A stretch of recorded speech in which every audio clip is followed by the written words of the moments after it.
حضرت مسیح موعود علیہ السلام نے فرمایا سی کہ مقابل پر میرے یہ لوگ ہرے، کہاں مرتے تھے پر تو نہیں مرے،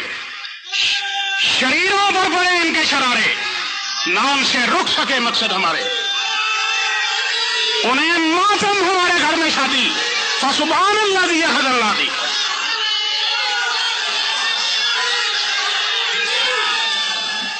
آج احمدیاں دا صرف ایک قصور ہے کہ اسی حضور سرور کائنات صلی اللہ علیہ وسلم دے نام نو بلند کر رہے ہیں، جو تہانوں برداشت نہیں۔ ساڈے پیارے امام فرماتے ہیں کہ خدا کی قسم ہمارے بدنوں کے ٹکڑے ٹکڑے کر دیے جائیں، انہیں کووں اور چیلوں کو کھلا دیے جائیں، ہمیں جلا کر خاکستر کر دیا جائے، اور ہماری راکھ کو سمندروں کے پانیوں میں بہا دیا جائے، تب بھی ہمارے ذرے ذرے سے اللہ اور اس کے رسول کی محبت کی آوازیں بلند ہوں گی۔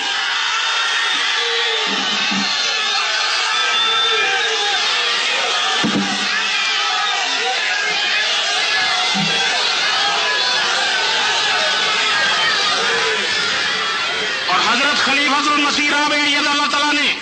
پاکستان کے مظلوم احمدیاں واسطے کنے درد نال فرمایا، سنو شیر خدا دے الفاظ کہ اے پاکستان کے مظلوم احمدیوں، تمہیں مبارک ہو کہ بلند ہمت اور شجاعت ذاتی اور لازمی کے یہ صفات تم سے ظاہر ہو رہے ہیں۔ حضور فرماتے ہیں وہ دن دور نہیں جب اول درجہ کے پاک یافتہ ہو کر تم ان ابتلاؤں سے نکلو گے۔ حضور فرماتے ہیں اور عزت اور حرمت کا تاج تمہارے سروں پر رکھا جائے گا۔